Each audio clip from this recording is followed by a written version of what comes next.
Salut à tous, j'espère que vous allez bien. Alors aujourd'hui, je vais vous parler un petit peu du matériel que j'utilise pour transporter, en fait, du sac que j'utilise pour transporter mon matériel.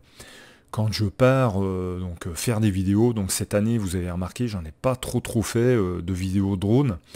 Malheureusement, j'aurais aimé en faire beaucoup plus, surtout avec mon nouveau setup, mais j'ai fait beaucoup de vidéos montagne, je suis pas mal parti. Là, il fait vraiment un temps vraiment pas terrible, donc j'en profite car ça m'a été demandé. Donc je vais vous parler du sac que j'utilise pour transporter mon matériel.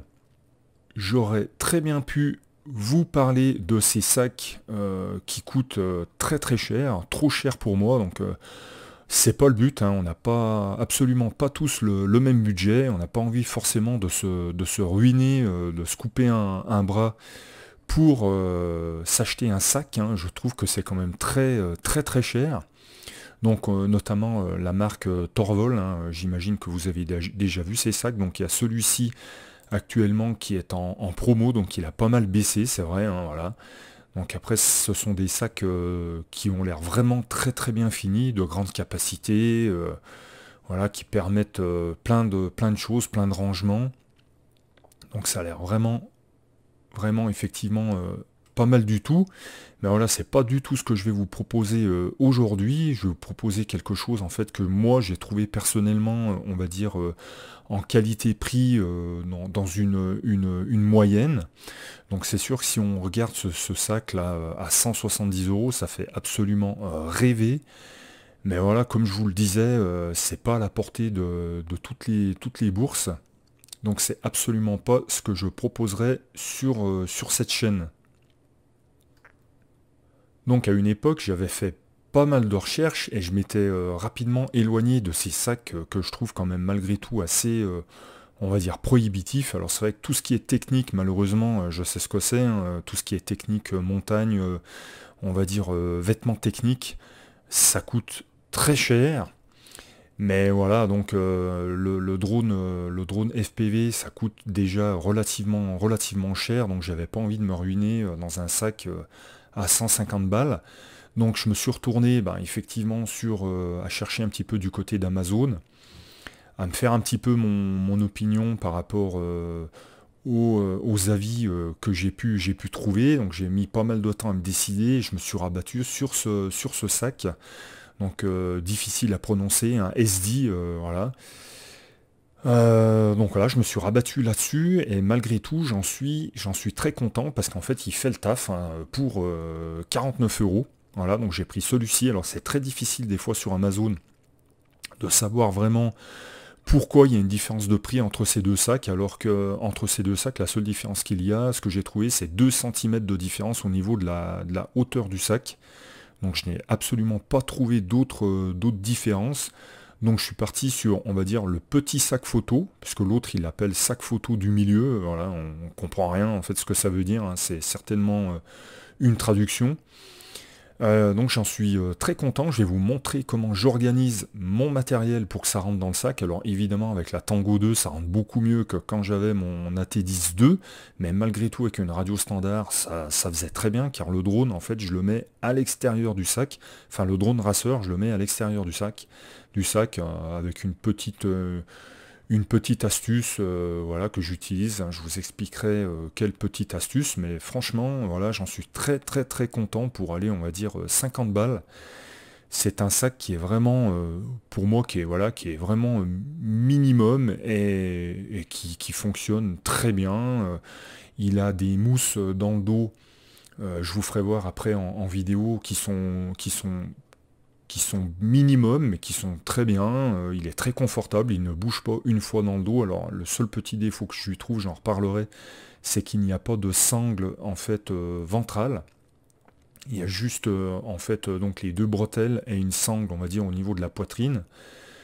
Voilà, donc il aurait pu être un petit peu plus abouti, mais bon, pour le prix, franchement, je trouve qu'il n'y a vraiment rien à dire. Il a une belle finition, il est assez robuste. Alors après, je ne l'ai pas testé au niveau étanchéité, hein. Il est livré avec une petite membrane, en fait, qui vient se mettre par-dessus le sac, mais le sac en lui-même a l'air déjà assez, on va dire, déperlant. Au niveau des fermetures éclair, je trouve que c'est bien fait, hein. Ce sont des fermetures a priori étanches. Il a pas mal de compartiments, donc compartiments en fait velcro, hein. Moi j'en ai quasiment très peu gardé, on va dire, parce que voilà, c'est pas pour faire de la photo, vous l'aurez compris. Donc voilà, donc moi je vous conseille ce sac pour petit budget. Je le trouve vraiment très très bien. Donc vous voyez la matière, ça fait vraiment robuste. Il y a une grande fermeture éclair avec une grande poche sur l'avant. Donc au niveau des fermetures éclair, on voit que c'est partiellement étanche. Il y a une poche que l'on peut fermer sur le côté avec une sangle, donc éventuellement pour mettre un trépied d'appareil photo. De l'autre côté, on a une poche élastique, hein, donc qui n'est pas refermable, mais donc une poche élastique.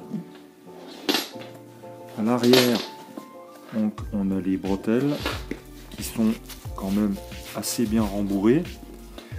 On a du rembourrage sur le haut du sac. On a deux petits rembourrages. Voilà, avec une maille aérée. Je ne sais pas si on va bien voir, si là on voit bien, avec une maille aérée. Donc ça c'est sur le bas du sac. Donc la partie qui va venir en contact, on va dire, avec le haut des lombaires. Avec une fermeture éclair, une poche ici. On peut refermer, voilà, avec un petit sifflet d'avertissement quand vous baladez.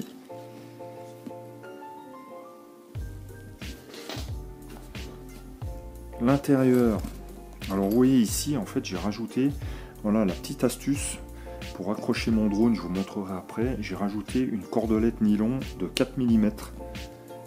4 mm d'épaisseur, hein, voilà. J'en ai acheté ça coûte absolument pas cher. Voilà, là j'ai acheté 20 mètres de cordelette nylon 4 mm. Donc c'est assez classique. On a un grand compartiment, voilà, donc ça c'est en fait c'est la protection en fait qu'on va venir mettre autour du sac pour renforcer l'étanchéité. Pour le moment je m'en suis pas encore servi. Voilà, bon, comment j'ai organisé, donc on a ces scratchs là qu'on peut en fait moduler comme on veut, si on veut mettre du matériel photo à l'intérieur. Moi voilà comment je l'ai modulé. Je vais vous montrer comment je range tout mon matos dedans. Donc ça c'est la partie principale du sac. Ensuite ici on a plein de petits rangements très pratiques, hein. Donc là il y a une grande poche, il y a plein de petites poches partout. Ici, il y a encore une fermeture éclair avec une poche, une grande poche. Donc tout ça, c'est pas mal, hein. C'est largement suffisant pour ce que j'en fais. Donc maintenant, je vais vous montrer comment je mets mon matériel dedans pour vous montrer que c'est vraiment, ça fait vraiment le taf. Voilà donc comment j'organise mon matériel avec ce sac. Donc on a tous, en fait, voilà comment en fait j'accroche mon rasseur. Donc c'est tout bête avec cette cordelette. Donc on a tous en fait un endroit où en fait on peut passer quelque chose sur le châssis du drone. Donc moi voilà, j'ai un passage en fait sur l'avant. Sur mon ancien quad en fait j'avais à l'extrémité des bras j'avais des trous, donc je faisais comme ça en fait sur mon ancien drone. Donc voilà, et ça fonctionne vraiment très bien, il n'y a aucun problème. Donc là justement sur le sac, ces sangles sont vraiment très pratiques pour passer la cordelette nylon. Ici, donc de l'autre côté, j'attache l'autre extrémité de la cordelette. Donc il n'y a aucun souci. À l'extérieur, je peux même mettre ici, j'ai un petit coupe-vent. De l'autre côté, j'ai mon téléphone, voilà, pour l'avoir rapidement sous le coude quand je me sers de mon drone GPS, notamment le Zino 2. Donc on va voir à l'intérieur comment ça se passe. Hop. On enlève le quad. Alors, à l'intérieur, voilà comment ça se présente. Donc ça se passe très très bien. Donc bon, je vais commencer par le plus rapide. Donc ici vous voyez que j'ai carrément rentré le landing pad. Donc il rentre sans problème dans la grande poche. Ici. Là, moi perso, je mets la connectique entre le téléphone et la radio du Zino 2. Donc vous voyez, le Zino 2, donc j'ai organisé comme ceci mes scratchs. Il y a deux grands scratchs, un ici et un ici. Donc le Zino 2, il n'y a aucun problème, hyper bien protégé. Donc le Zino 2.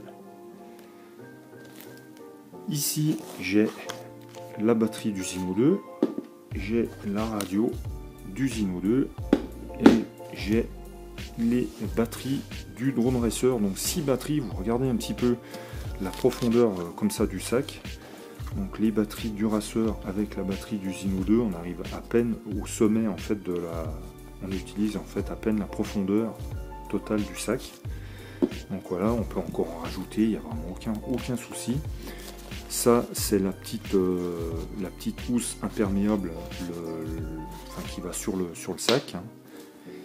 Là, j'ai mes lunettes FPV, aucun souci. Et ici, j'ai la Tango 2 dans sa housse de protection avec uniquement ces petits velcro que j'ai organisé comme ça, voilà, pour protéger ce qu'il y a à protéger dans le sac. Et en fait vous avez encore, je ne l'ai pas montré, mais vous avez encore tous ces velcro là. Donc vous pouvez organiser votre sac vraiment comme vous voulez, avec deux petites sangles élastiques. Voilà, alors avant, quand j'avais ma radio standard, en fait je la mettais ici, avec l'antenne en fait pliée ici qui passait là sur le côté. Donc j'ai jamais eu aucun problème. Donc voilà comment j'organise mon sac. Ça fait quand même pas mal de matos pour vous montrer que en fait avec un sac à 50 €, il n'y a aucun souci, quoi. C'est très fonctionnel.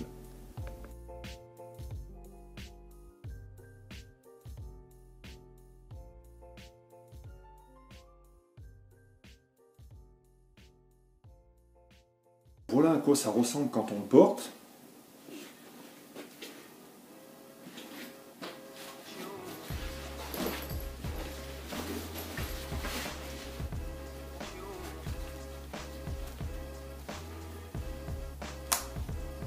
Voilà la sangle de poitrine. Alors c'est vrai que pour moi ça manque en fait une sangle ventrale avec des protections en fait de maintien, on va dire plutôt des bandes de maintien latérales.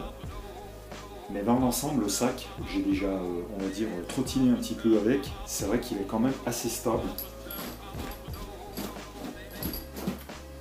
Au niveau des mousses, je trouve qu'elle tombe vraiment, on va dire pas parfaitement, mais elle tombe vraiment bien dans le creux lombaire.